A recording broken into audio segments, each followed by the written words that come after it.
Good evening, everyone. Welcome.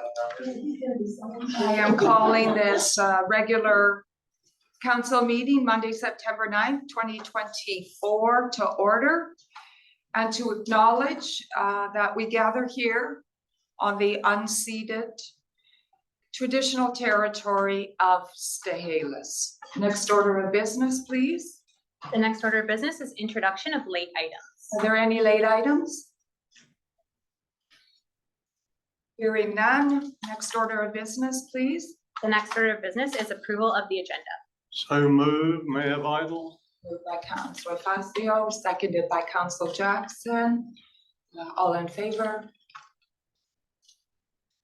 The motion passes. Next order of business, please. The next order of business is adoption of council minutes.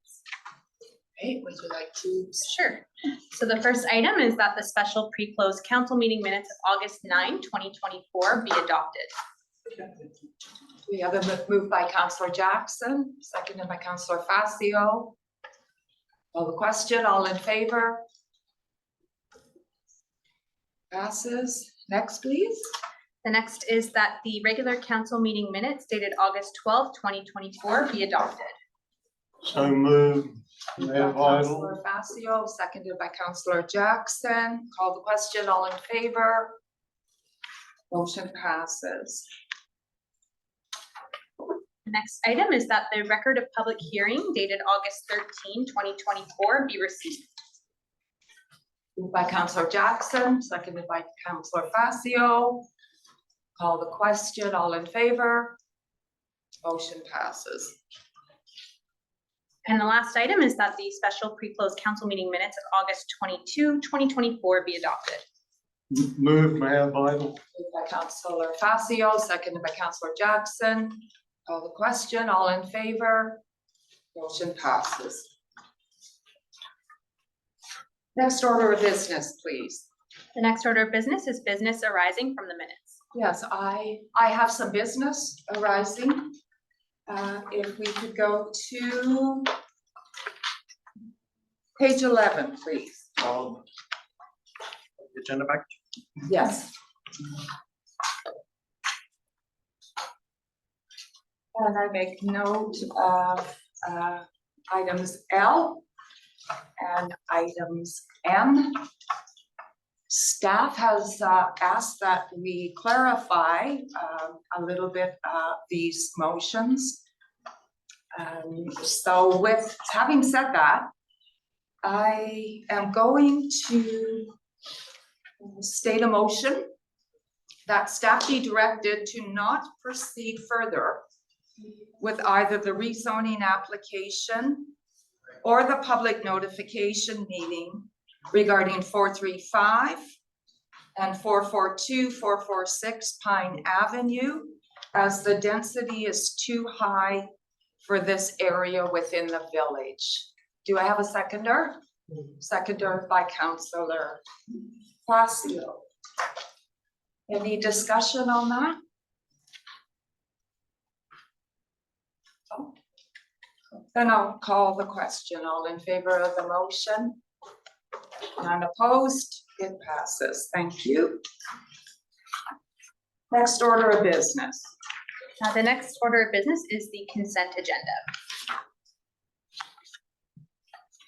Can we do this all to adopt all of them together? Yeah, so we can do that the consent agenda be received. Make a motion that the consent agenda be received. Moved by Councillor Jackson, seconded by Councillor Fazio. Call the question, all in favor? Passes. Thank you. Next order of business. There are no delegations or petitions, so we're moving on to item 8, which is correspondence.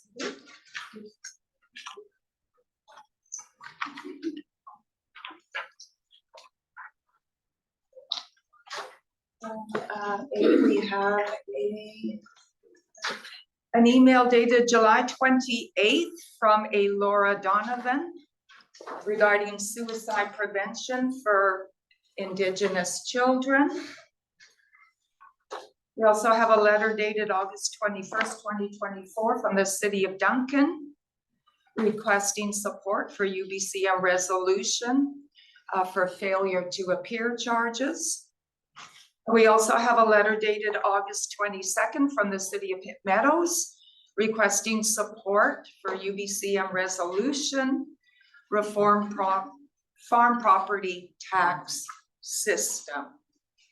Any comment or discussion? We need receipt of the correspondence. Thank you. Moved by Councillor Facio, seconded by Councillor Jackson. All in favor? None opposed? Motion passes. Thank you. Next order of business?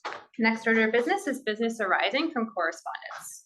Any business arising from the correspondence? Seeing none, we'll move on. Moving on to reports of councillors, committees, committee of the whole, and commissions. We have a report from the Age Friendly Committee. Can I have a motion for receipt of that, please? Move. Moved by Councillor Mayor Vidal. Facio, seconded by Councillor Jackson. Call the question. All in favor? Thank you. We'll move on to reports from councillors. Councillor Facio, please. Thank you, Mayor Vidal. Just a couple of things here. We had our first accessibility committee meeting on Wednesday, September the 4th. And we have 2 members besides myself on there, so we're still looking for members to join that committee. It was a very good discussion overall, and I have to thank the staff for putting together the agenda. It's a very in-depth report that was put together, accessibility plan by Christy Evans and the staff, and outlines many areas that we probably tend to forget for accessibility. It's very important now, all over the world now, that everybody is entitled to be able to access anywhere they wish to go. So it's not an easy thing to do, but we're taking steps to move forward on this. The committee were asked to review this document and to give back any changes or ideas they had to our manager of community services. It's a 3-year plan with priorities here to do with the municipal owned facilities and parks, sidewalks and pathways, inclusive signage, to identify barriers, make improvements where required, source additional funding for implementation. And of course, the monitoring and evaluation as we move forward. So I did say that we had made some changes over the last couple of years regarding the 2 or 3 years regarding the accessibility with the funding that we had from the what's it called, the foundation? Oh, the Rick Hansen Foundation? Rick Hansen Foundation, thank you. Where we put in a new ramp and the entrance door at the art center, the old ranger station.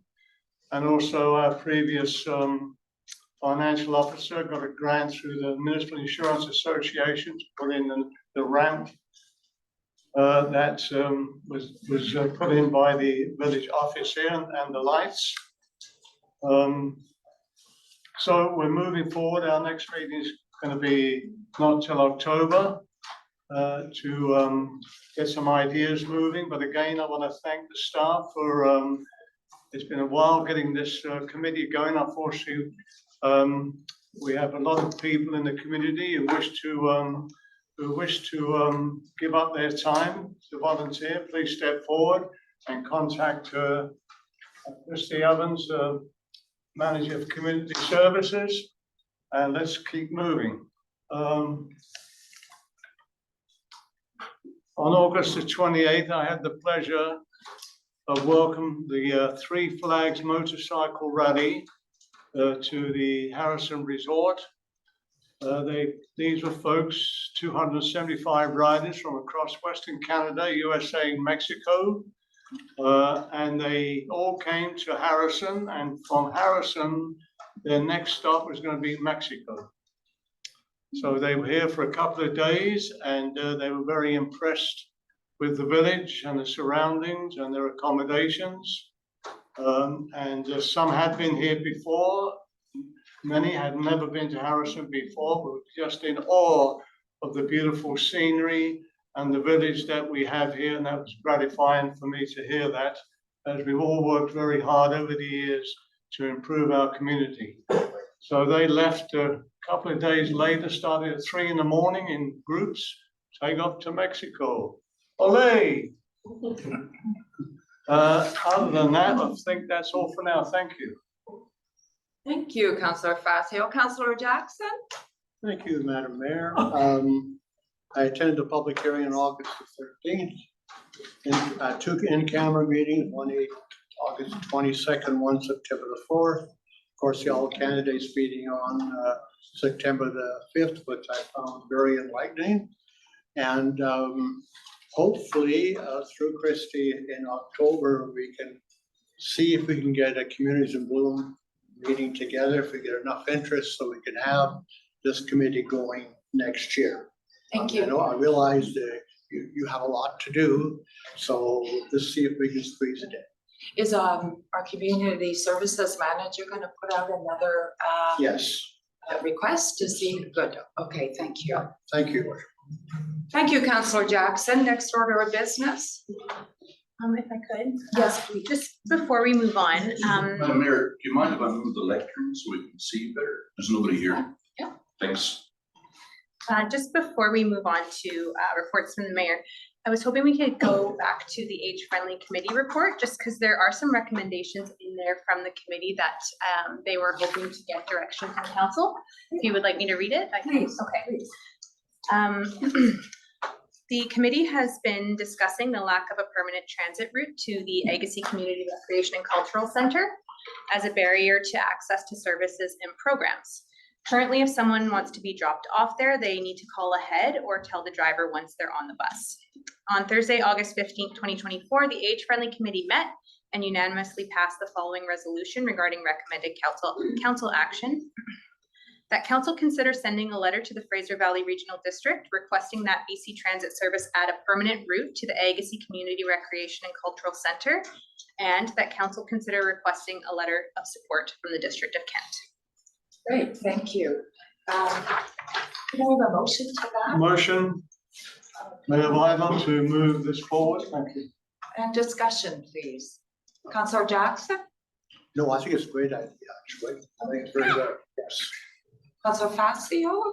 No, well, I chaired the committee, as you know, so I'm just putting forward those recommendations. I think very good. I think one of the important ones here is with BC Transit Service, with the new aquatic centre that's going to be built in the District of Kent. The idea is that not everybody has a car or able to drive, whatever the case may be, or even the younger folks who can't drive for some time. And with a new centre with a swimming pool and all the activities there, that we would like that as another permanent stop on Pioneer Avenue, instead of trying to phone up to make an appointment to get out. Come on, give me a break in. So when the appropriate time comes, I will be pushing for that at the regional district if I sit on there. So I think that's a very important part of this recommendation. Thank you. Thank you. I agree with both councillors that this is an important item.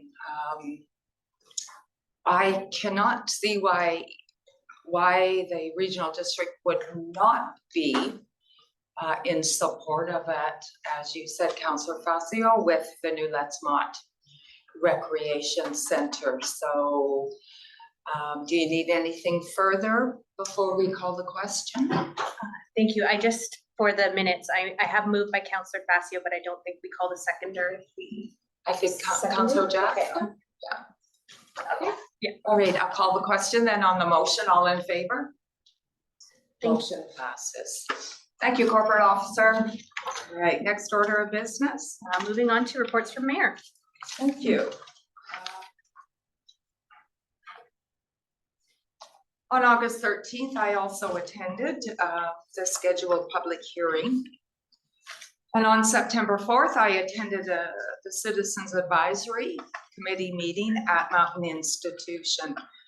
And I thought I would just take a couple of minutes to maybe explain to the gallery exactly what this committee entails. It is a committee made up of community members from District of Kent and from Harrison, and also a member of Kent Council and a member of Harrison Council.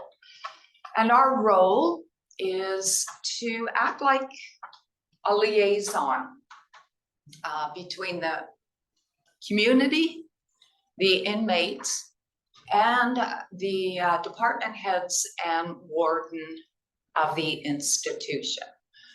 So the format is that we will initially meet with a committee of the inmates who brings concerns forward to the committee.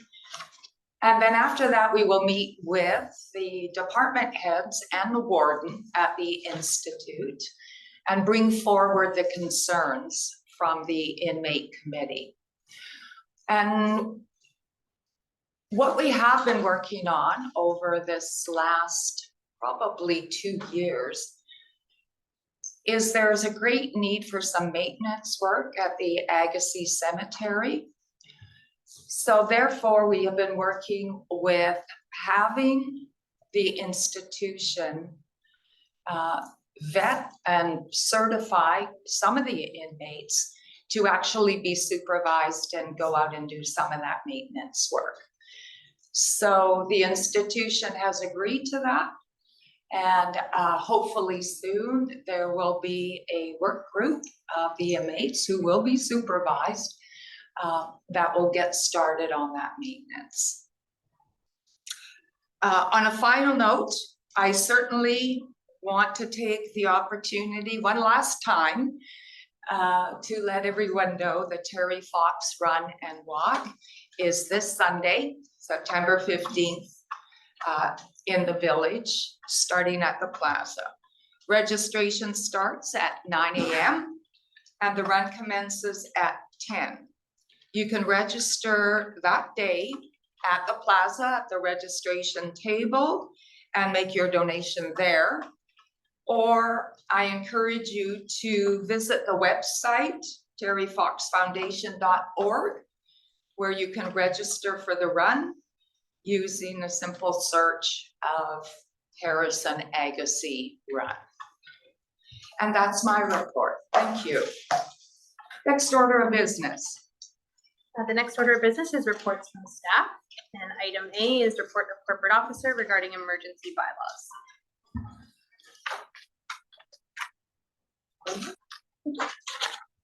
At the August 8, 2023 regular council meeting, council passed the following resolution: that staff review emergency procedures bylaw number 448 and emergency plan preparation bylaw number 610 and prepare an updated bylaw for council's consideration.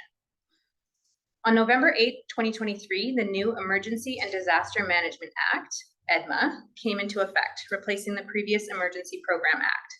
Some components of EDMA will not become functional until regulations are released.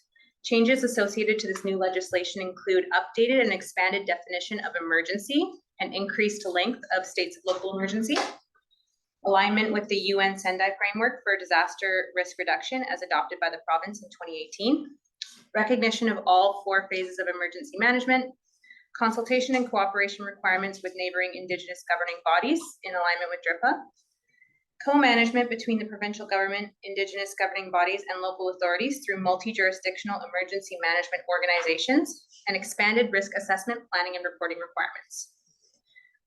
In addition to EDMA, the Emergency and Disaster Management Regulation came into effect on November 15, 2023.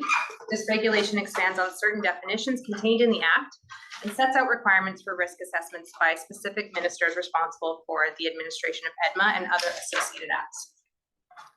Regulations with respect to local authority emergency management, post-emergency financial assistance, critical infrastructure emergency management, and compliance and enforcement are currently under development.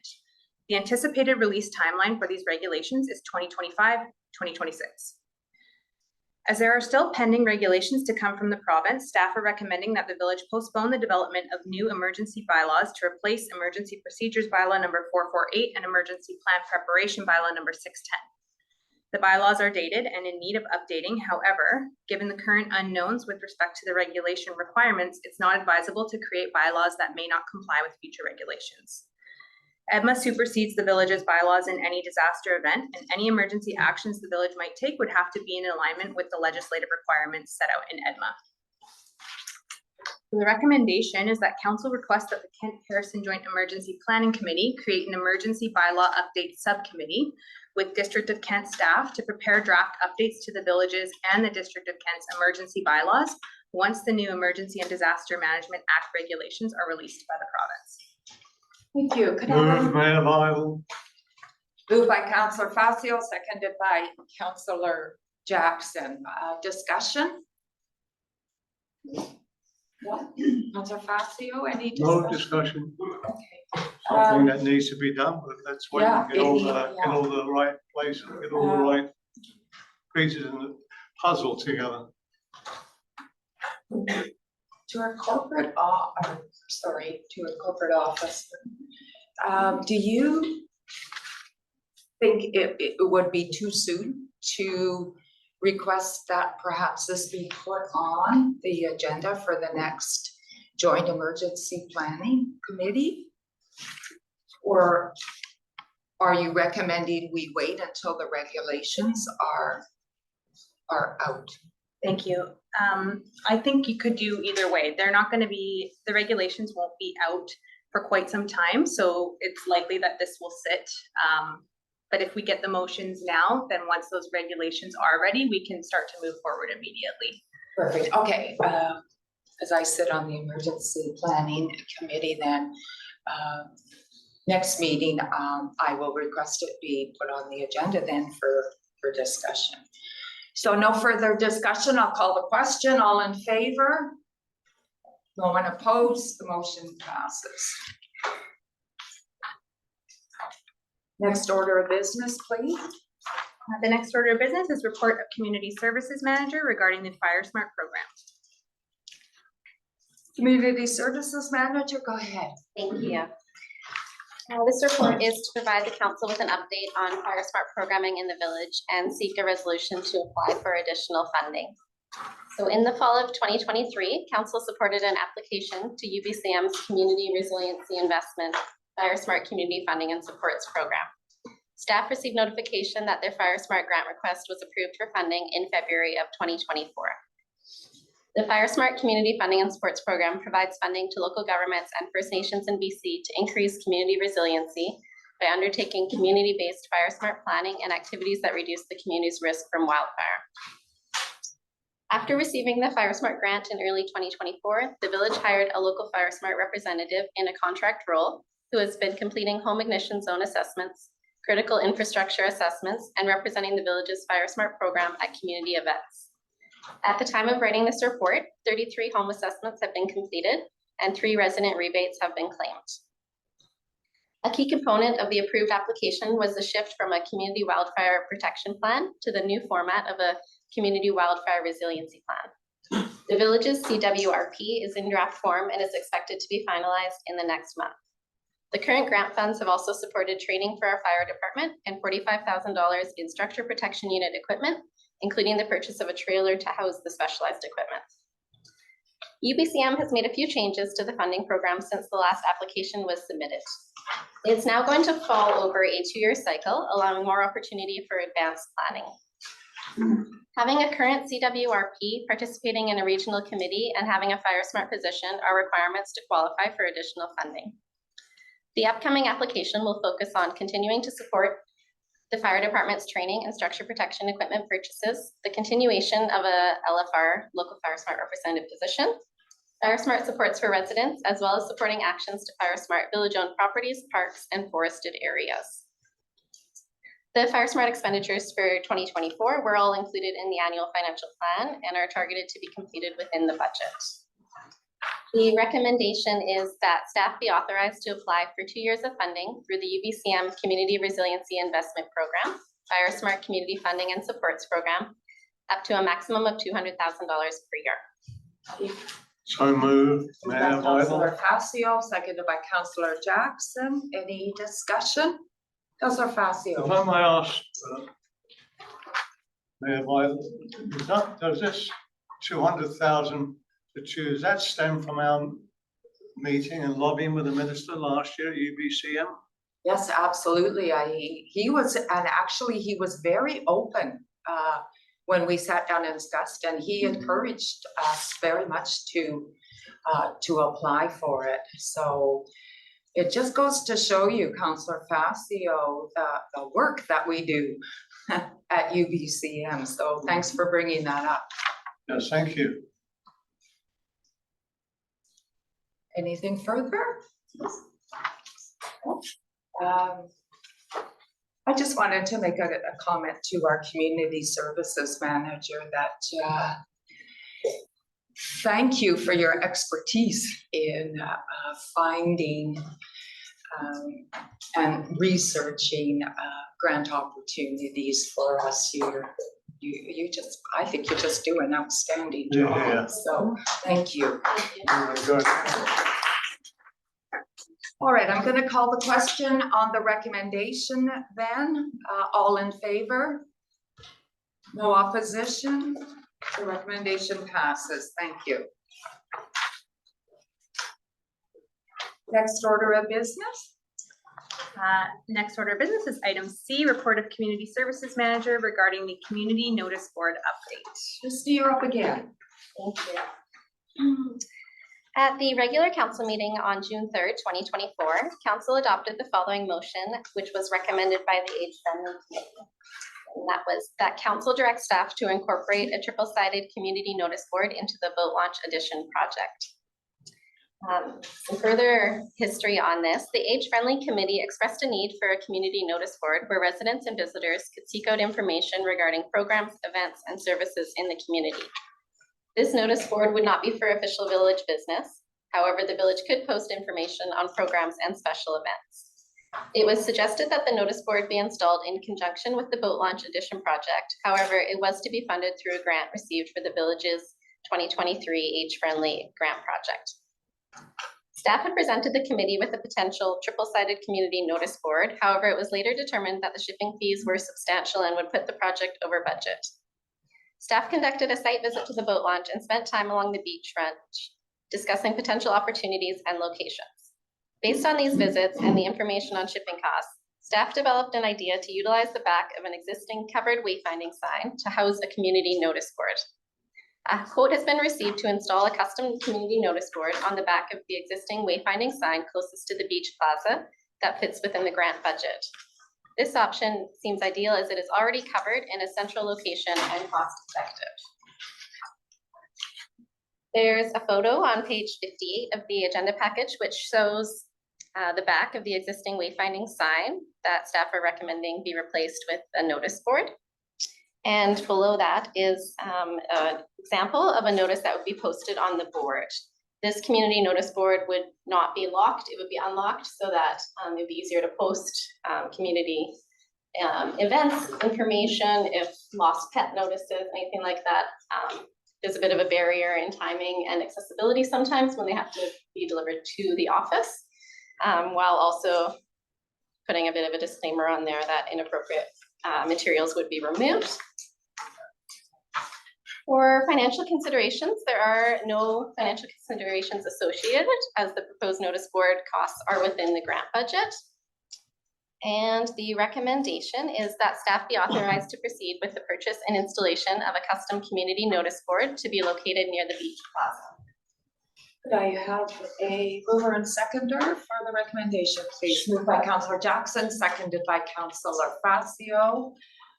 Discussion, please.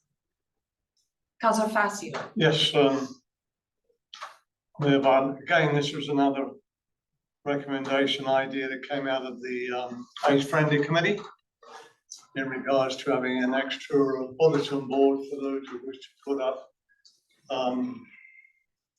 data type of signage, and it's not, as per the community notice board stated here by Christie, it's anything that's there over 30 days will be removed, and we hope that that the board is used with respect. Thank you. Thank you, Councillor Facio. Just a couple of questions to our community services manager. I actually like the idea more of putting it where you have recommended. I think we get more traffic along the beachfront, not only with residents, but also with visitors. So I support your recommendation, but just one question that occurred to me is who will be responsible for managing the board? Will it be a member of the age-friendly committee? Will it be a staff member that will be sort of like assigned in once every 30 days to go and take notices down? Thank you, Deputy Mayor. I think ideally it's a little self-managed, and then staff can definitely work it into their schedules as well. Our public works team is down there the most, so I think even just a brief check-in with them when they're kind of passing that area, mainly to always be checking if there seems to be any kind of like inappropriate content, just for them to have that extra set of eyes down there. And then yeah, our other staff can also definitely add that into our schedule. Great, thank you. If there's no further discussion, I'll call the question on the recommendation. All in favor? Opposed? The recommendation passes. Next order of business, please. The next order of business is report of the planning consultant regarding design guidelines policy. Mr. Cossey, please go ahead. Thank you, Your Worship. This evening, we're going to start off by talking about the draft design guideline policies for council's consideration. With the update and adoption of the village's official community plan bylaw number 1184/2022, it was determined that the design guidelines section needed to be updated as well. The design guidelines sections addresses the form and character requirements for 3 development permit areas. As outlined on the map on page 62, it's the lakeshore, multifamily, and tourist commercial areas, and they are respectively the blue, the orange, and the red areas. The respective sections of the designated development permit within the OCP contains the following words. Development permits issued in this area must be in accordance with the Harris and Hot Springs design guidelines. That means we've tied it in with the design guidelines, the requirements as outlined in the official community plan. The use of the word must requires developers to follow the policy requirements as attached. Now, what we mean by this new update?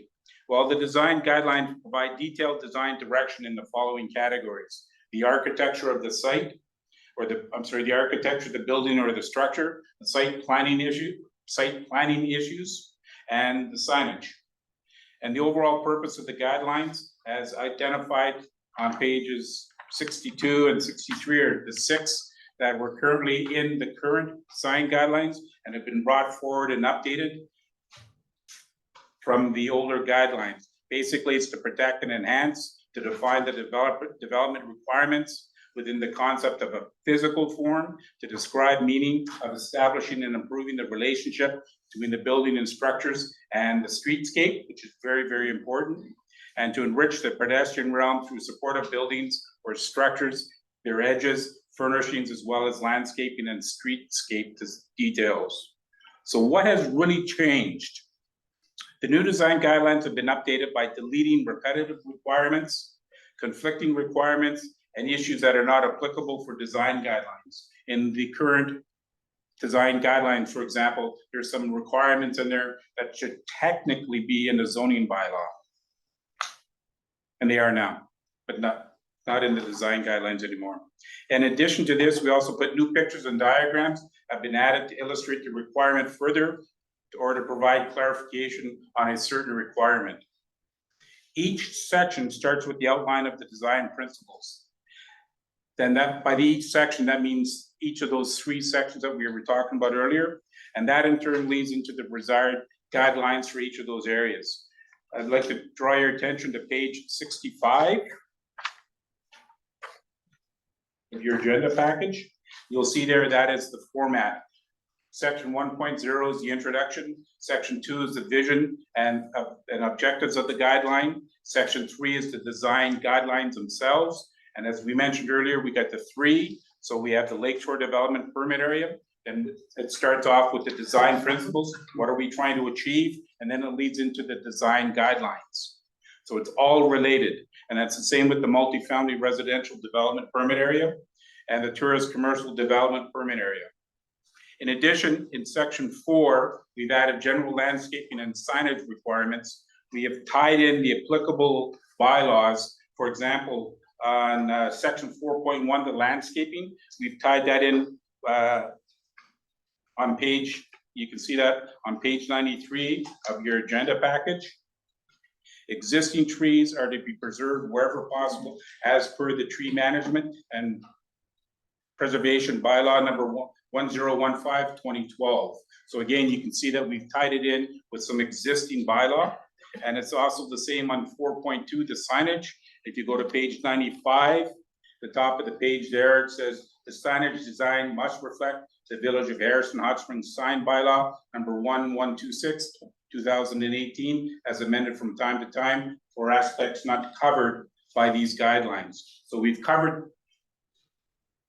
it in with the existing bylaws. We've tied it in with the requirements to the official community plan.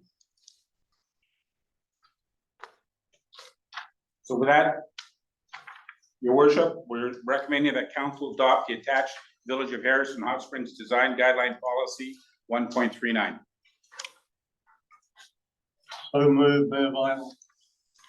Moved by Councillor Facio, seconded by Councillor Jackson. Discussion, please. Yes, Your Worship. We have an election coming up pretty soon, and we have a couple of really good candidates for mayor and 3 good candidates for council. And I would prefer to have this referred to our next retreat to give the opportunity for our new mayor and our new councillor to have a good look at it. So before we make any decisions, I've read it.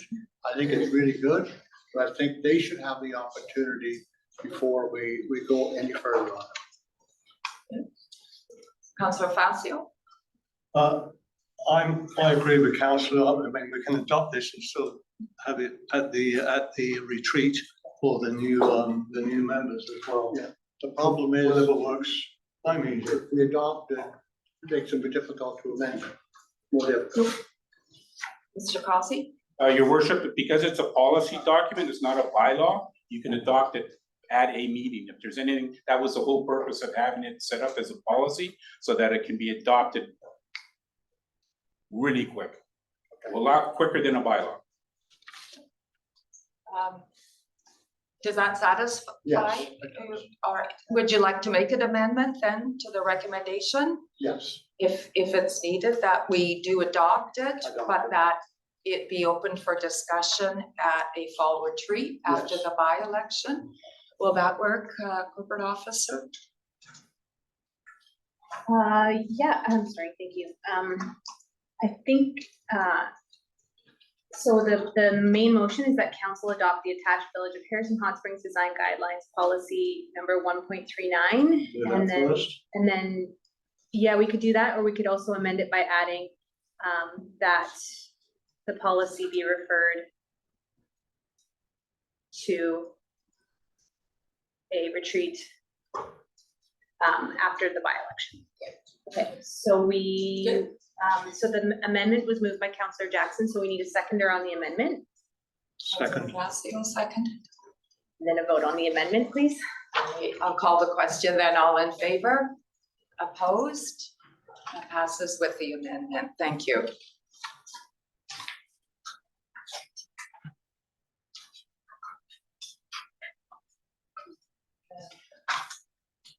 Next order of business, please.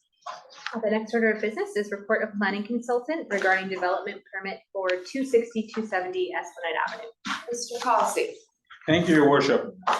Summary of the report is that the proponents have made an application to change various zoning requirements for the site to accommodate a proposed 72-unit hotel and a 4,000 square foot or approximately 372 square meter restaurant that seats 33 patrons. Site is located at 260 and 270 Esplanade Avenue. The site is currently serviced and is located adjacent to a major roadway that moves the traffic in a west to east direction. The site consists of two parcels, one with the civic address at 260 and the other with the civic address at 270 Esplanade Avenue. And located below on page 98, you can see a picture of the site. One site is covered, the other site is vacant. The site is surrounded by commercial uses along its southern, western, and eastern boundaries and is currently designated or zoned as a C1 activity, and what they are proposing to do is a permitted use. The site also butts against Littlewood Avenue. To the north and across the street from the two lots are paid parking stalls and the beachfront park. Access to the site's parkade will be from Littlewood Avenue, with the main entrance to the hotel being from Esplanade Avenue. The zoning bylaw requires the inclusion of electric vehicle charging units at a ratio of 1 EV charger per 20 stalls. Utilizing this ratio and rounding up, then 6 EV chargers are required. And additionally, the applicant is required to provide a bicycle parking area for up to 23 bicycles. The site is designated as Village Center, and the proposed uses, as I mentioned earlier, are compatible with this designation. In addition to this, the site is in a form and character development permit area as per the requirements of the Lakeshore Development Permit. The requirements of this development permit area will be addressed with the issuance of this development permit. In the next discussion, the proposed height change is due to the three-floor parkade that was built. With the three-floor parkade, parking will be provided for 115, not 112. That was an earlier application. My apologies to that. But the current one is 115 stalls. For this scale of project, the number of required parking stalls would be 83. So the requires not 29, or they've exceeded the requirements not by 29 stalls, but by 32. So the proposed development has some merit. And from a design perspective, the proposed development will fill a vacant site located along a major tourist area and will update and refresh this area. So I'd like to draw your attention to page 102 of the agenda package, section 6.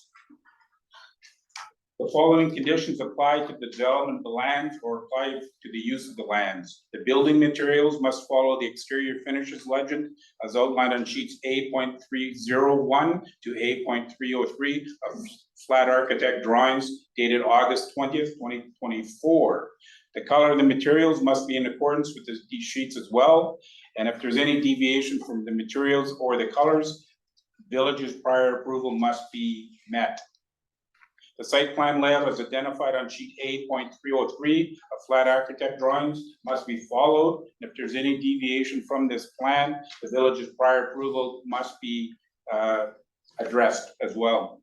The landscape plan must be in accordance with sheets A100 dated January the 9th, 2024, and A202 of Flat Architect drawing dated August 20th, 2024. And again, if there's any deviation, council's approval is required before that can take place. A works and services agreement must be entered into with the village of Harrison Hot Springs. And if you go down to section 8, you'll see that the following plans, maps, or specifications are attached to and form a part of this development permit, so that everybody knows exactly what we're talking about. We've tied in sheets number A.000 to A.400, and these are from Flat Architect, and the drawings are dated August 20th, 2024. So we know exactly what we're requiring so that everybody knows what is going on there. So with that in place, your worship, what we're recommending is that development permit 0124 be issued to KNK Holdings for property located at 260 and 270 Esplanade Avenue for lands legally described as Plan B 41267E, except part subdivided by Plan 63660 of Lot 2, Block 2, Section 13, Township 4, Range 29, west of the 6th Meridian, New Westminster District Plan 251, parcel identification number 004-645-162, and parcel A 118036E, Lot 3, Block 2, Section 13, Township 4, Range 29, west of the 6th Meridian, New Westminster District Plan 251, PID 011-535-105, subject to the following: the registration of a Save Harmless Flood Covenant that is acceptable to the village on both titles, the installation of or the placement of any signs on the buildings or structures. The applicant must follow the requirements as outlined in the Village of Harrison Hot Springs sign bylaw as amended from time to time. And this starts with a comprehensive sign application must be submitted and approved by the village. Sign plan, sorry. The pending zoning bylaw number 1115/2017 text amendments associated with the site are approved. The applicant entered into a works and services agreement to address the placement of street furniture. The applicant entered into a landscape agreement to address the landscaping requirements. The applicant entered into a covenant to address the placement of at least 6 EV charging outlets and the creation of a bicycle parking area for a minimum of 23 bicycles. The village receiving an irrevocable letter of credit in the amount of $525,125. And that's it for the recommendations. Thank you, Mr. Coffey. Can I have a mover and seconder for the recommendation prior to discussion, please? Moved by Councillor Jackson, seconded by Councillor Facio. Discussion, please. If there's any technical questions, I believe the applicant's agent is on Zoom. If you have any technical questions. Is it going to public hearing? Not a development permit, your worship. Development permit is just between staff and the developer. And once that's been approved, because it's already outlined in the official community plan, you don't need to go to a public hearing again on it. All right, but it will go for a public hearing for the zoning amendment. The zoning, yes. Yeah. Okay. Councillor Facio, did you have? No comments? No. I just have a couple of questions and a comment to Mr. Cossey. Reading through your report, Mr. Cossey, and perhaps I didn't make note of it or didn't see it, I just have a little bit of a concern about accessibility parking stalls. Are those included in the development permit somewhere or that? Yes, I believe that there was 6 or 8. I can't remember what the number was that was required, yes. And that is according to the To the zoning regulation. bylaw, yeah. Oh, all right, thank you. I'll have to go back and we'll recheck that.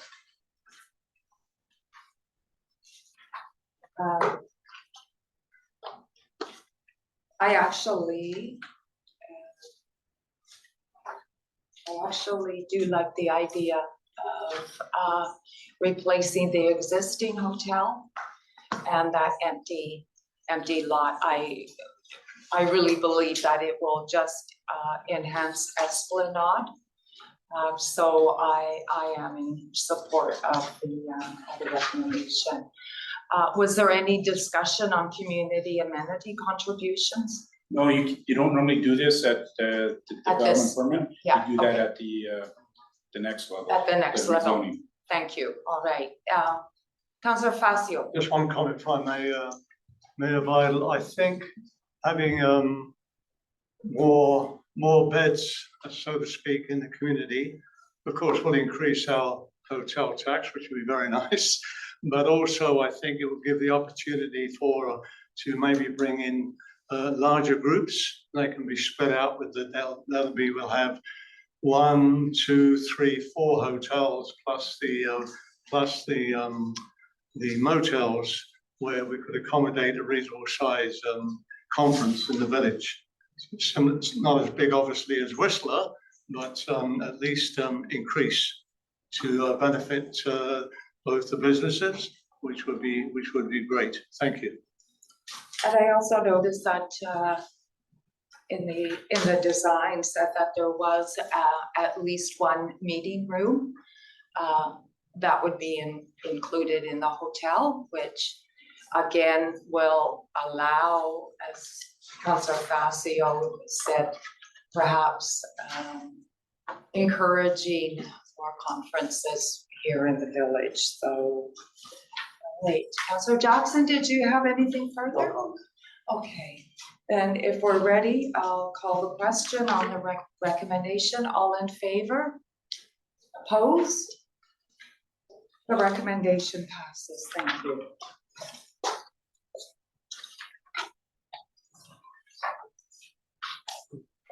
And next order of business, please.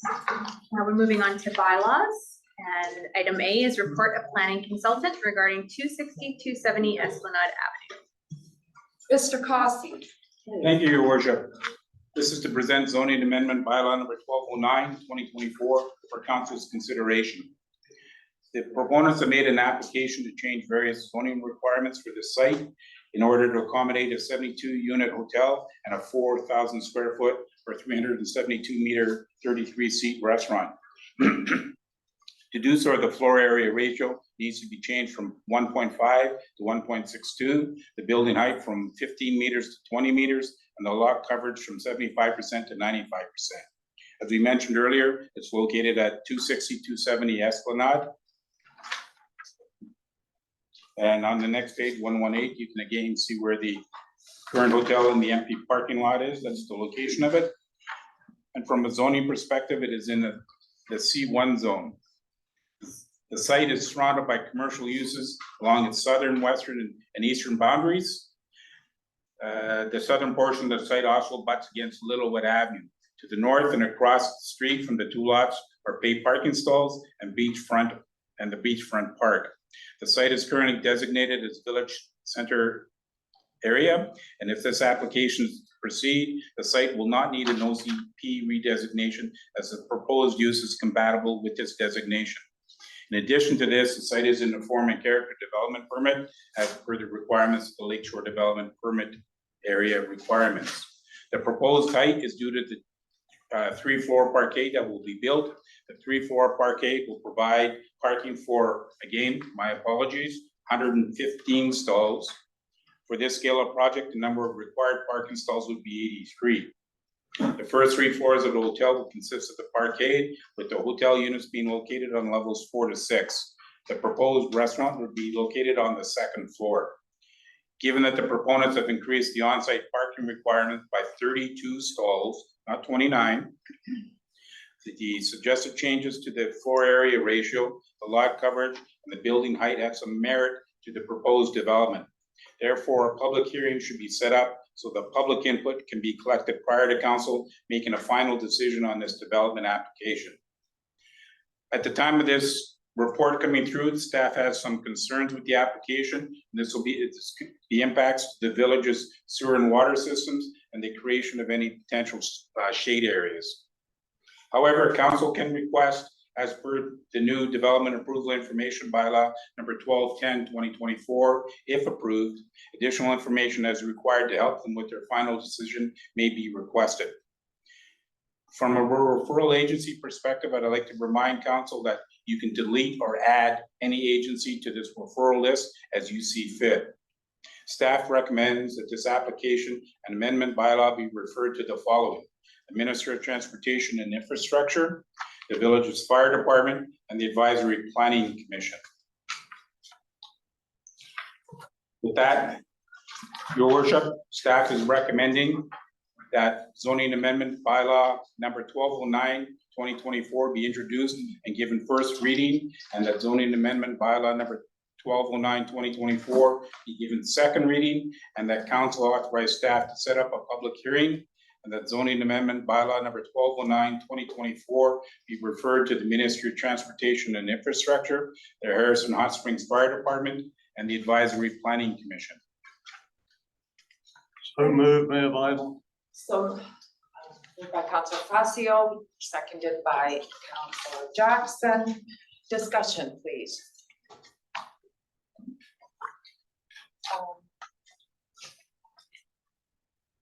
Mr. Cossey, I have a couple of questions on page 119. When you list those issues of concern, impacts to the village's sewer and water system, and the creation of potential shade areas. At this point, can we request a sunshade study be done? I would wait till you get to all the information's collected, all the way through the public process. Because at this point in time, what we're moving into now is from an application into the collection Stage. of Yeah. collection of data. And then once we have all of that information, we can ask for a bunch of studies if required, or just these additional studies. Okay, great, thank you. Fine, if there's no further discussions or questions, I'll call the question. All in favor? Opposed? Recommendation passes, thank you. Next order of business, please. The next order of business is report of planning consultant regarding the rezoning application for 421 Emerald Avenue. You're up again, Mr. Cossey, thank you. Thank you, Your Worship.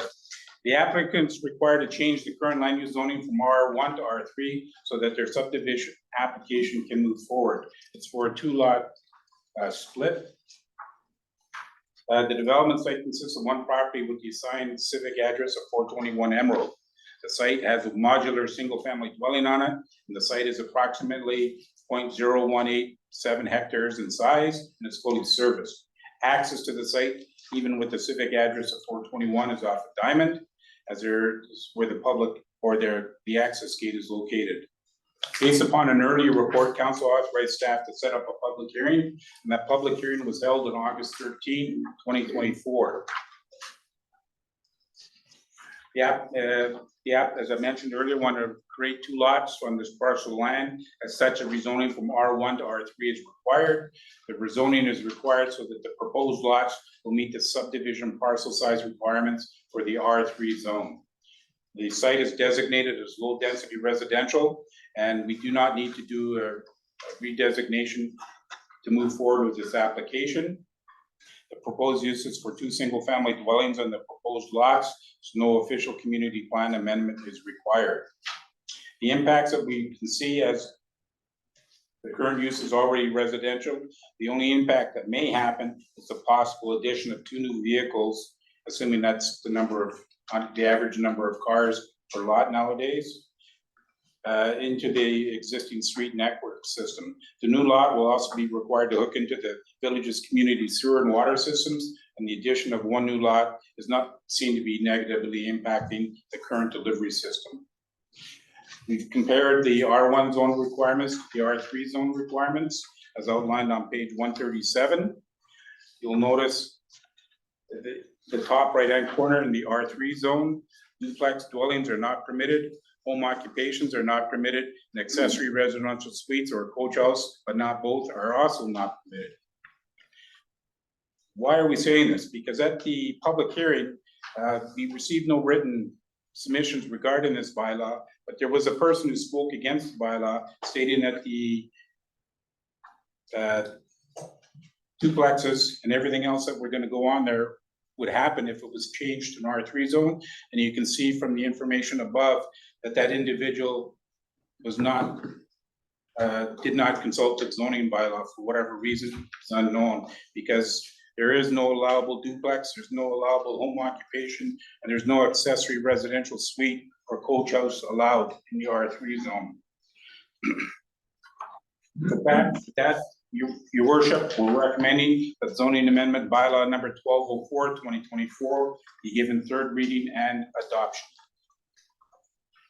Thank you, corporate officer. Can we please do this all as one recommendation, or does a 3rd reading and then adoption need to be done separately?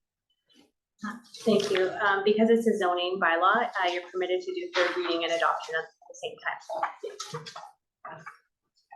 Could I have mover and seconder then for the recommendation, Councilor Jackson? and Councillor Facio. Any discussion, please? I just have one comment.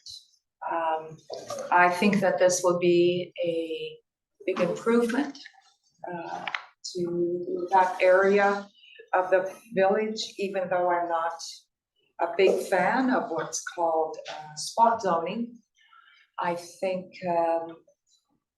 given the proposal that is put forward, I think it's an appropriate rezoning. If there's nothing further, then I'll call the question on the recommendation. All in favor? Recommendation passes. Thank you. Next order of business, please. The next order of business is report of planning consulting regarding zoning amendment bylaw number 1194/2023 for 259 Hot Springs Road. Mr. Cossey, once again, please. Thank you, Your Worship. We're presenting information collected during the referral, the public notification, and the public hearing process for zoning amendment bylaw 1194/2023, also 259 Hot Springs Road. Case upon a review of the village's OCP, the site is within the village center designation and within the Lakeshore Development Permit area. As per the village's zoning bylaw, the site is zoned as Village Commercial C1 and is bounded by Littlewood Avenue to the north, Hot Springs Road to the west, and Cedar Avenue to the south. The proposed use is permitted within the C1 zone. And if you could look on page 143, you can see there's the aerial shot and the street shot looking into the site at 259 Hot Springs Road. The site is approximately 0.41 hectares in size and contains a motel, 25 RV sites, a tent camping area, and a small restaurant. All existing buildings or structures are to be demolished if the development application is approved. The surrounding uses include restaurants, hotels, a gas station, and the Harrison Resort Mineral Park. The site is relatively flat, is fully serviced, and is accessible by vehicles off of Hot Springs Road. And the site has a historical marker attached to the fence. And the owner wishes to retain the sign and the fence to have it attached with the new development. The application is for a 76 multi-unit residential building. The proposal includes one level of above ground parking with 4 stories of residential units above it for a total of 5 stories. In order to change this, the applicant needs to amend the village's zoning bylaw. And that includes changing the floor area ratio from 1.5 to 1.8, changing the current maximum lot coverage from 75% to 89.39%, and change the allowable maximum building height from 15 meters to 17.61. The applicant is proposing to develop a private internal courtyard for the use of the proposed residence. The parkade entrance will be off of Cedar, and the pedestrian entrance will be off of Littlewood. The dwelling units will range in size from 596 square feet to 1,255 square feet. The required number of parking stalls for development of this size is 93. And the required parking stalls, the number of accessible parking stalls is 6. With the above ground parkade, the on-site parking requirements have been exceeded. As part of this whole process, council required that the applicant hold a public notification meeting. And this was held on March 1, 2024, and we've listed the land use planning points below for your information. There was some comment on the parking issue. There were some comments on the fire issues. The development plans have been reviewed by the fire department, and the fire department has indicated that they have no issues or concerns as outlined in the letter received from them dated May the 15th, 2024. On the parking, there was concern about making sure that we had the adequate number of parking stalls and setting up EV chargers. And that again would be on the ratio of 1 per 20 parking lots. And the other question that was asked during the public notification meeting was, is this a heritage site? And no, it's not. It's not a registered heritage site. Some of the non-land use planning questions that came up were, what are the market conditions? What is the budget for the project? And will you be financing the project? and what is the construction timeframe. These last 3 points are of real no concern to the application. This was just brought up to the public notification process. Whether it was answered or not, I don't know, and I didn't ask. Referral comments, we referred it out to the Ministry of Transportation and Infrastructure. Their original response was on an email received January the 8th, 2024, has been revised. Their revised current response is now the concept design does not show setbacks from the road right away for Hot Springs and Littlewood Avenue. The ministry requires a 4.5 meter setback from the property lines for all the structures. And the staff comment on this issue is that this can be addressed through the use of the covenant, and then it will be implemented through the building permit process if we move the application forward. The village's fire department, and as I mentioned earlier, they have no comments or concerns. And listed below, point number 3 is the village's APC comments. There was an increase, they were concerned about the increase in the lot coverage.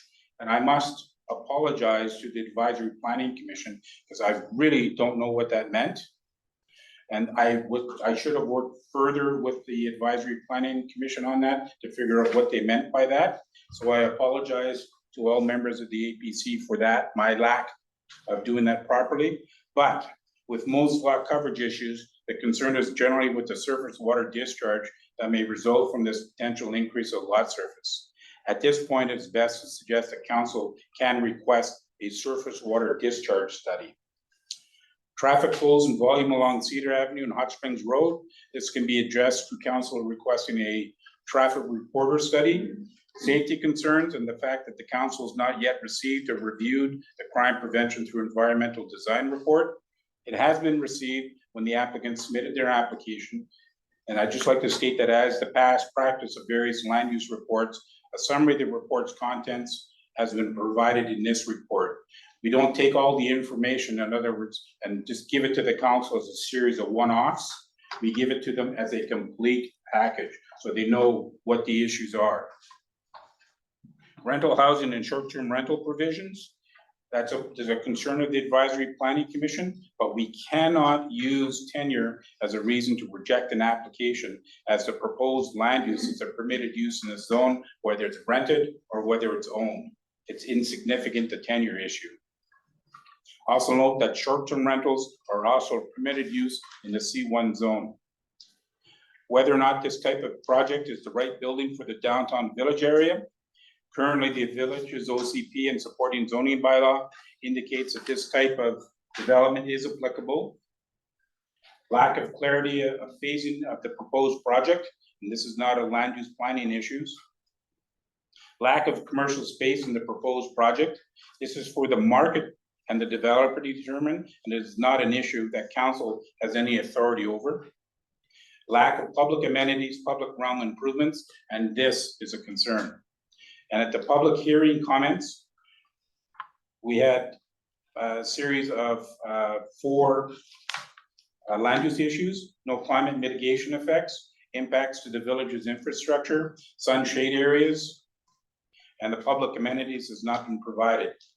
The written submission comments: large-scale condominium development belongs in cities. No indication on how this development could be considered climate friendly, obstructs the view of the lake due to the large and established hedge and trees. Has an assessment been completed on the many birds and other critters living there? Due to the proposed height, will there be an increase in the shade areas along Cedar Avenue or any adjacent properties? As well, we've done a summary of the CPTED report, crime prevention through environmental design, and the report is attached to the report that we prepared for council. And the report submitted was completed by ARM Systems and is dated May 5th, 2023. AMR Systems report looked at the following 4 key CPTED principles of natural surveillance, natural access control, territoriality, and maintenance and management. They also conducted 2 site visits, one during the day on September 27, 2022, and 1 night visit on March 16, 2023. And in addition to this, they also looked at the village's crime statistics for a period of 2021. The report did not provide any recommendations, but provided several issues of considerations for the owner and developer, and those considerations are identified on page 166 of your agenda package.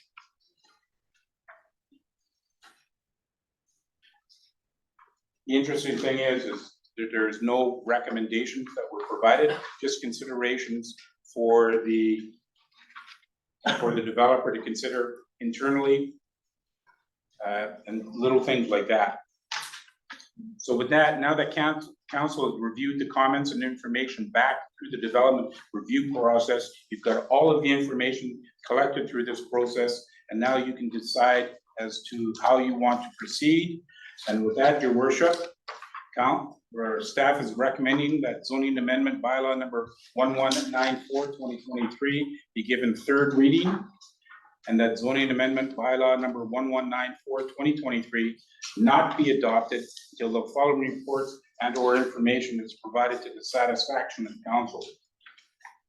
Number one is a report outlining how the developer of this project will be reducing their overall carbon footprint. The developer entered into a covenant with the village to address the following: the 4.5 meter setback along Hot Springs Road and Lillooet Avenue as required by the Ministry of Transportation and Infrastructure, a flood covenant, the development of a bicycle parking space based upon 20% of the required off-street parking, and to provide the EV chargers based upon a ratio of 1 EV charger per every 20 parking stalls. And in addition to this, your worship, we're asking for a report prepared by a competent professional with at least 10 years of professional experience and accepted by the village that addresses an estimate on the demand to be generated by the proposed development for water and sewer services. And in this case, if there's any phase development, by each phase of the development. An analysis of the existing community water system and the existing community water system, and outlining the options available for the supply and delivery of water. An estimate on the amount of additional surface drainage that could be generated by the proposed development and the options available for on-site retention, absorption, collection, storage, and dispersal of such drainage.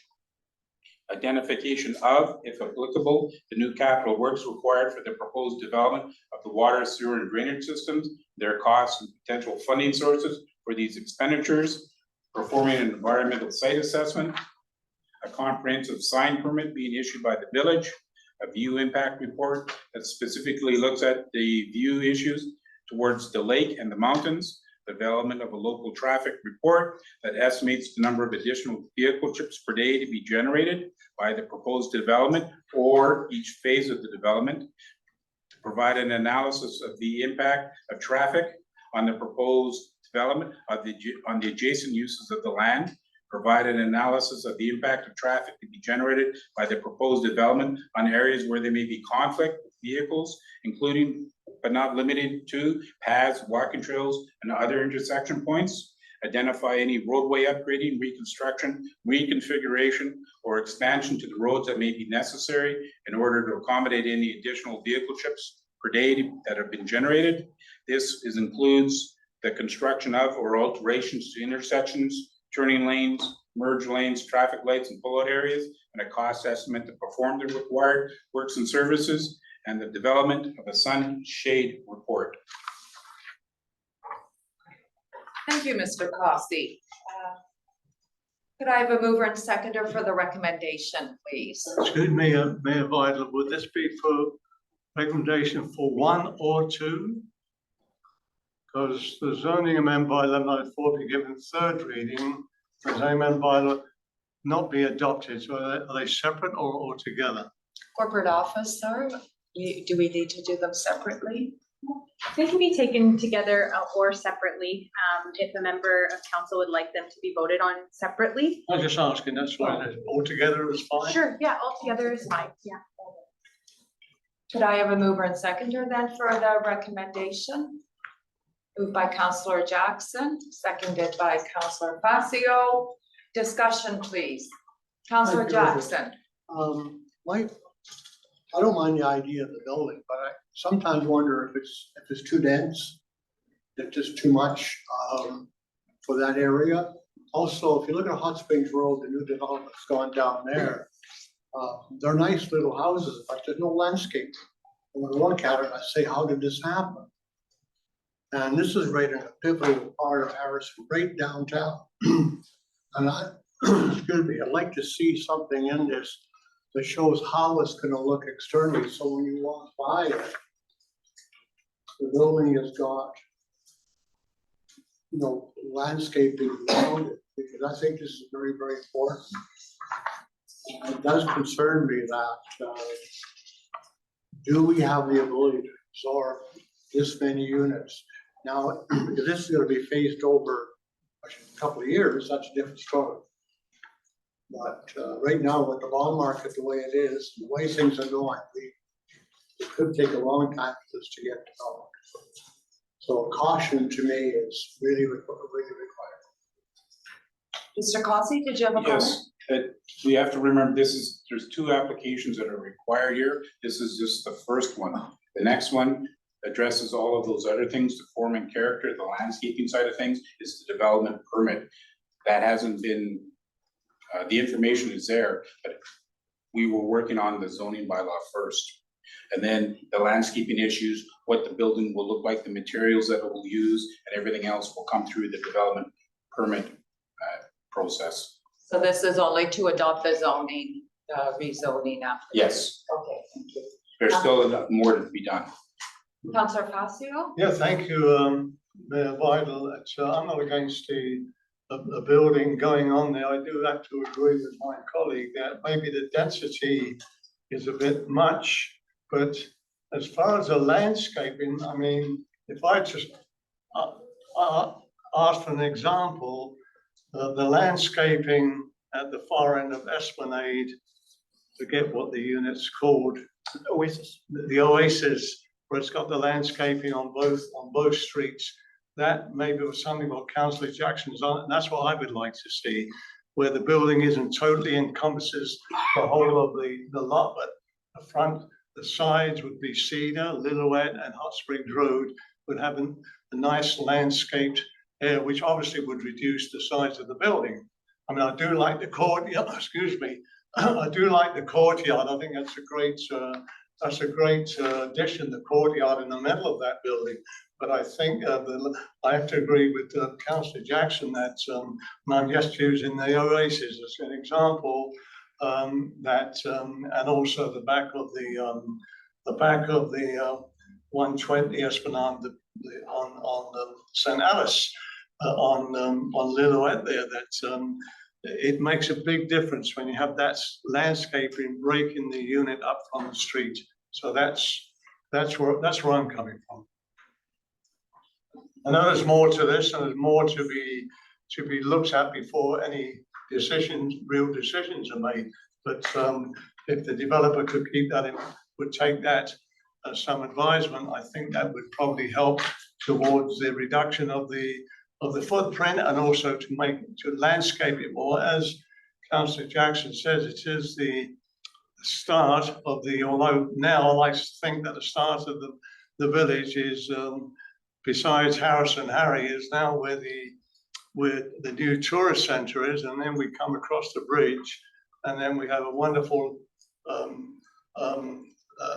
settler pub there with old worldy look, and I would like to, this building is going to be really central there by the lights. So that landscaped and really aesthetic look of it would make a big difference. That's my comments.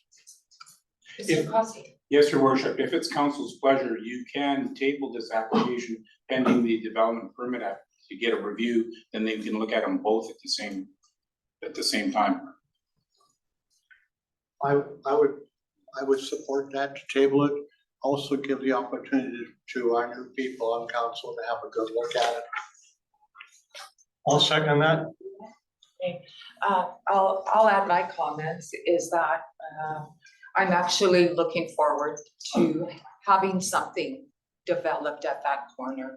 It is a key corner when you come into Harrison, and as Councillor Facio said, we have the old settler pub. But I hear the comments that you have put forward, Mr. Cossey, and And I actually support them. That lot coverage size, I do have some concern about water runoff. And I'm happy to see Councillor Facio bringing up his concerns over landscaping, especially at that corner. So, do we need, Councillor Jackson, would you like to make a motion to table this? I made a motion to table. I did second it. We have a seconder? Is that the correct way, corporate officer, or do we? So the motion would be to postpone to a certain time, so it would be that zoning bylaw number 1194/2023. We postponed until the development permit application is before council. That, okay, so I have that moved by Councillor Jackson, seconded by Councillor Facio. You vote on that one and then you don't vote on the main motion. Okay. Any further discussion before I call the question? Okay, I'll call the question, then all in favor? Opposed? Motion passes. Thank you.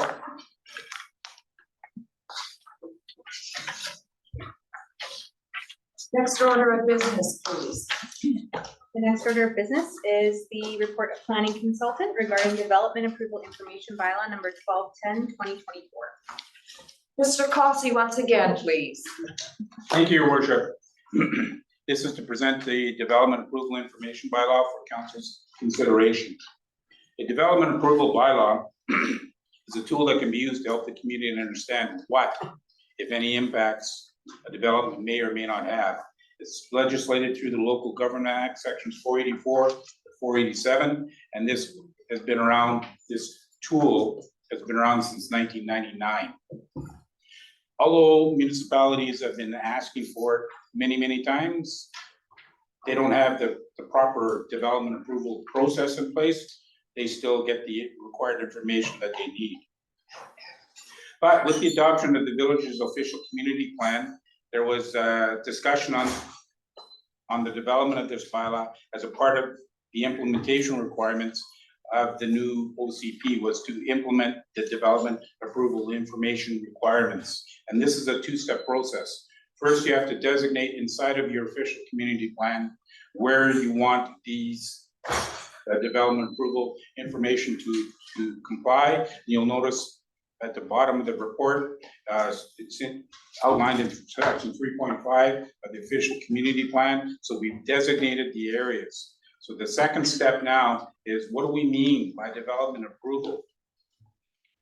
So on the next page, under section 484 of the Local Government Act, the village can adopt a DA bylaw with 6 issues.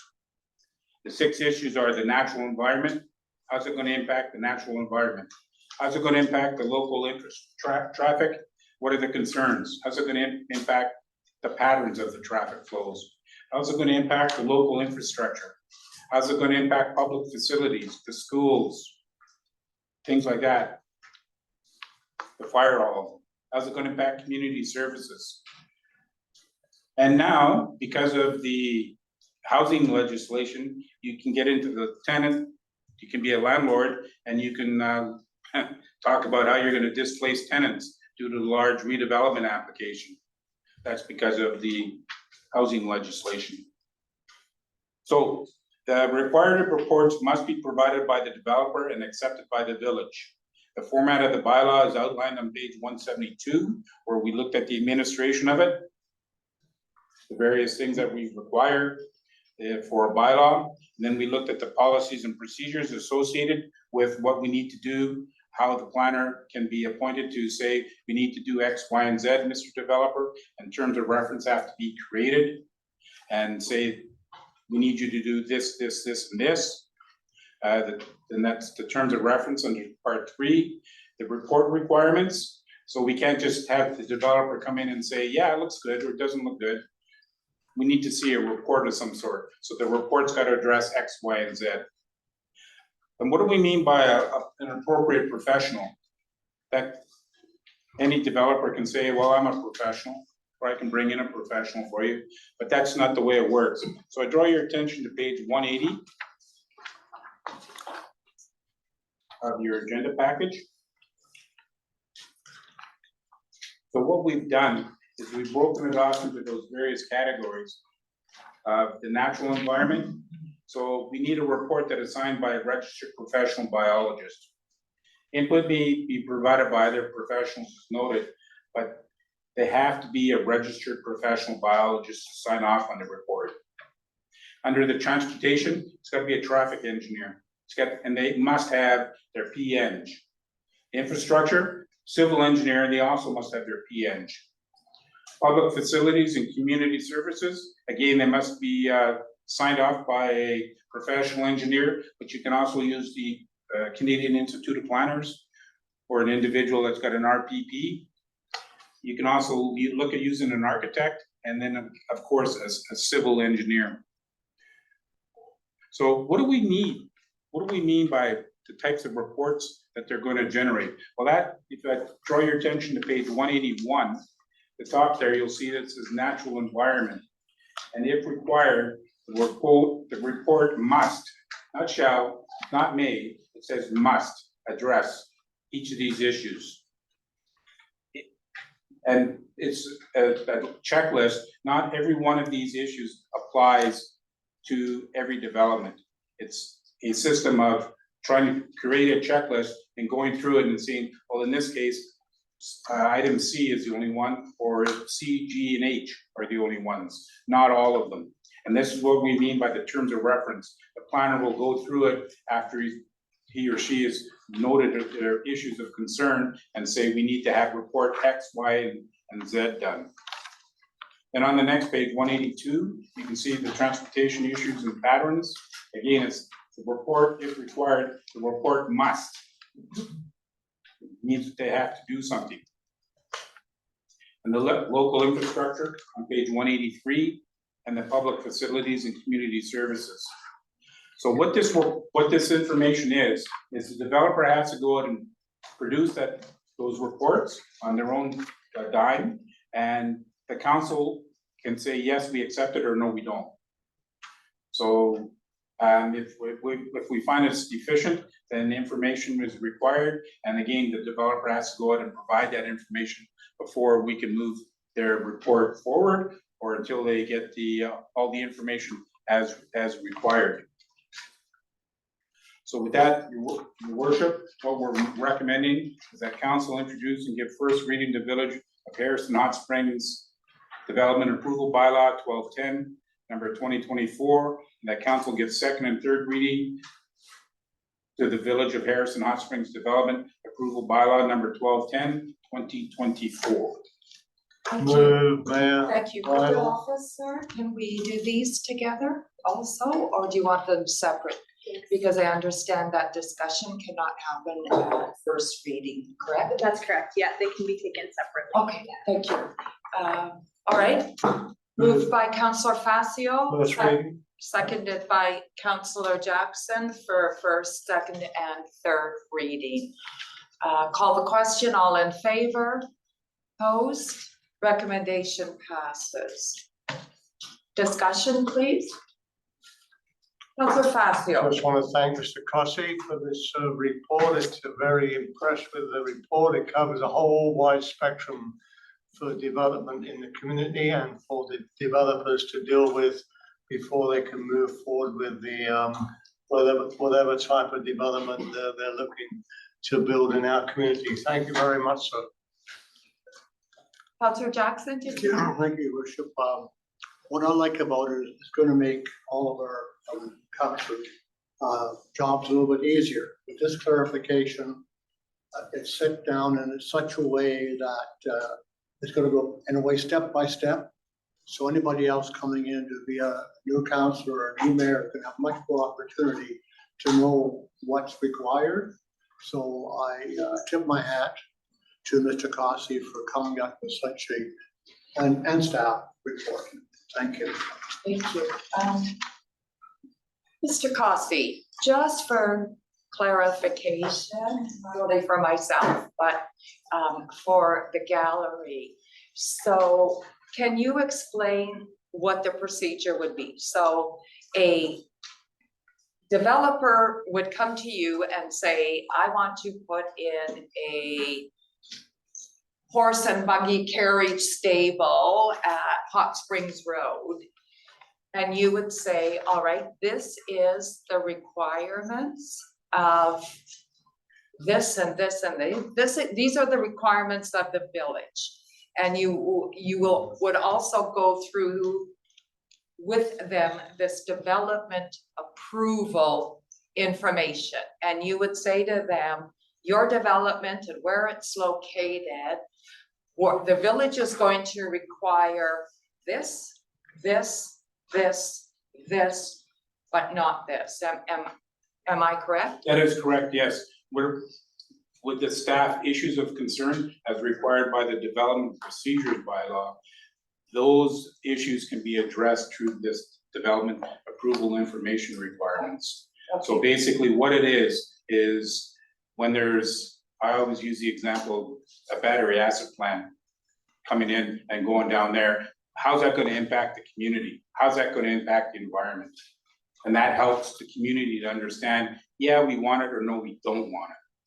Because all of that information comes out and it helps dialogue go along a lot quicker. Because instead of saying, well, I'm under the impression, or I've got anecdotal information that that's a bad idea. Well, now we've got proof that yes, it is a bad idea, or no, it's not. And it takes some of the please and thank you from you to the developer, rather than saying, we're gonna ask you to do this. Yeah. Clearly in here, it. We have the hammer now. Must. Yes, Must. Okay. yes. Right now, it's more along the lines, could you please do this for us? Yes, yes, And we don't have to do that anymore. good, okay. So do you see that this could potentially speed up the whole development process? Because the developer would then be able to have much more information of what was required of them prior to it coming to council? I don't know if it will speed it up per se, because additional information is required, but what it will do is just help the community dialogue, because all of this information that the developer has done has to go to the public hearing. So it's shared at the public hearing stage. So prior to any public hearing held, after the adoption of that, we need all of those reports done first. Wonderful, thank you. Any further discussion or questions? Then I will call the question on the recommendation that we give first reading to the bylaw and second and third reading to the bylaw. I'll call the question, all in favor? Opposed? The motion passes, thank you. Next order of business, please. There's no new business this evening, so moving on to questions from the public pertaining to agenda items. Questions from the public, and as a standard procedure, I would request that you state your question first before offering any further comments. Thank you. Sure. Thank you. Go Good ahead. evening, Teresa Alma, 641 Schooner Place, Harrison Hot Springs. So my question is in regards to the proposal at 269 Esplanade. In regards to the glass railing through you to the developers, will that be a private courtyard area, or is that going to be used as a restaurant or bar area, or what? I'm just trying to determine, because it says vertical metal siding and then glass railing. So it's the flat drawing A301 elevation drawing. Mr. Cossey, are you able to answer that? That's just for the guests who are staying in the hotel. They can use for their private use, like you can go up as a group and use that area. Okay, If there won't be any restroom, right? okay, so the restaurant is on the second floor, is that correct? That's right. Okay, I just wanted to clarify that. And then my second question is in regards to the, is it the rear elevation? The rear elevation from Lillooet, so on A303.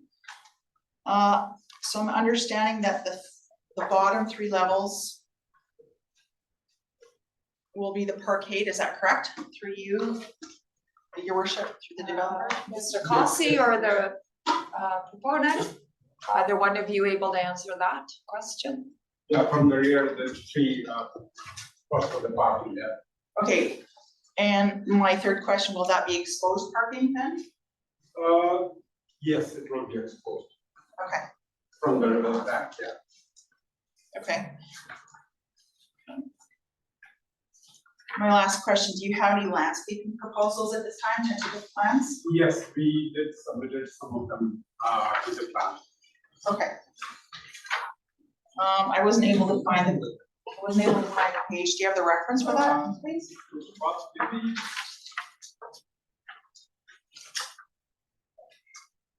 It's under the development permit.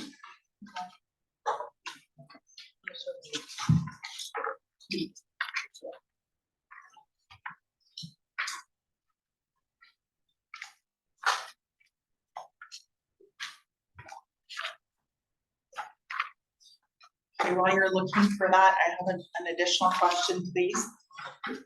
Through Mr. Cossey to the developer. Is there a setback requirement that would allow for front landscaping property, a front landscaping along Esplanade as you're walking in front of the building? So will there be a treed area that would continue along Esplanade, hanging baskets, that sort of thing? Light That's centers? part of the street furniture that we required, Great. and the landscaping plan is on A201. Okay, so I think. So I don't think I got that in my package, so, okay. Great, thank you. With the planters and the trees. Okay.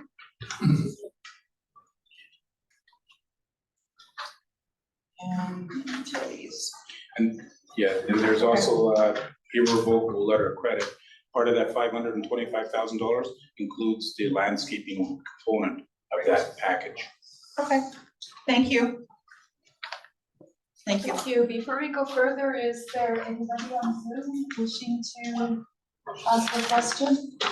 Anybody on Zoom, raise your hand if you have a question.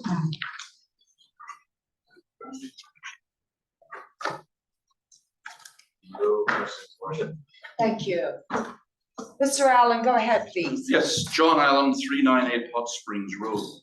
I'd just like to ask council why, in making the decisions you made tonight about the 72-room hotel on the Esplanade and the other project, you didn't consider the new design guidelines that you just seem to have adopted.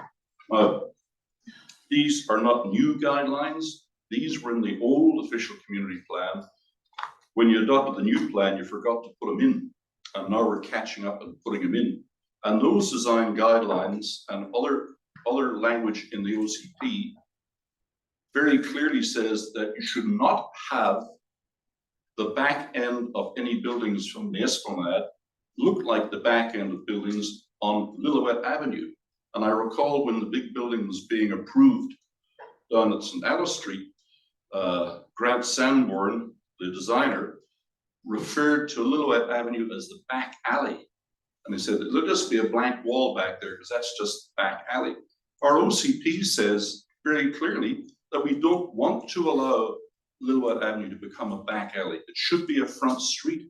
And in both of these proposals, I'm very disturbed to see that this is being treated as the back end of a parking lot. And this is the heart of our community. And it should not be treated as a back alley or the back of a parking lot. Similarly, the front of this building on Esplanade, which should be the prime commercial, intensely used property in the whole village, is a blank wall, because behind that wall, there are cars parked. There's no commercial, there's no restaurant, there's no seating. It's a complete misuse, in my opinion, of a lakefront prime site in the village of Harrison Hot Springs. It's a planning disaster. The building on the Glencoe is a large monolithic building, and again, the Your two worship. walls being, Is there a question here? yeah, the question is, No, why there's no why question. are you not considering the future of the village and providing an interesting landscape? If you put a blank wall on that 72-room hotel, pedestrians coming down the street are not led to carry on walking to block 2 and block 3. They stop and turn around. This is just well known in the planning of streets. And we have a responsibility here to plan our streets to make them functional in the future. And instead of which, we're making an enormous error. And I'd like to ask council why you are even considering doing this when it's against everything that any planner has ever learned about how to create a viable streetscape. This is killing the street. It's killing the front of the Esplanade with the 70-room hotel. It's killing the back with an open parking lot. And the Glencoe monolithic building with nothing but a concrete wall on 2 sides is killing that whole corner. This is no longer going to be a vibrant corner of the village. It's going to be a dead block. And I'm asking council, why are you not considering keeping it alive? Thank you, Thank Mr. Allen. Mr. Costi? Yes, thank you, your worship. The official community plan, as we went through the process, unfortunately, Mr. Allen is of the opinion that we deliberately left out the design guidelines. No, we did not. As we said all the way through, and we mentioned it at the public hearings and all of the workshops that we had, we're going to take them out, turn them into a policy document. And that's what we've done. And we've decided inside of the official community plan, we've said that when you're in these areas, you must follow the design guidelines. So we've tied it in that way. We've tied it in with our other bylaws and requirements. So that is complete misinformation. That it was not deliberately omitted. It was done with the blessing of the community when we talked about it. So we still tied it in as a requirement by saying that they must follow. And also with respect to the building at Glencoe, we don't know what it's going to look like yet. We can assume what it's going to look like, especially if we don't want anything there, because we have not brought forward the development permit information and the materials and information that this individual has already supplied to us. So to start jumping up and down and saying, oh, it's going to be this, it's going to be this, it's going to look like this, again, is misinformation, because we don't know yet, because we haven't brought anything forward to be discussed at this table. Thank you, Mr. Costi. I remember very well during the discussion of our new OCP that you thoroughly explained why design guidelines, form and character should be taken out of the OCP and dealt with separately. So that's the stage that we're at now. So thank you for your clarification. Councillor Jackson? Is there any further questions? I have one brief Go ahead. question and comment. In the interest of peacekeeping and bringing the community together, I think the developers may be open to considering something like a lovely mural on the back of their building. So I don't think we should write them off as being uncooperative. Thank you. Thank you. Thank you. Any further questions? Any other, no? Then I'll need a motion to adjourn, please. Moved by Councillor Jackson, seconded by Councillor Facio. Call the question. All in favor? Motion passes. Thank you, everyone. Thank you.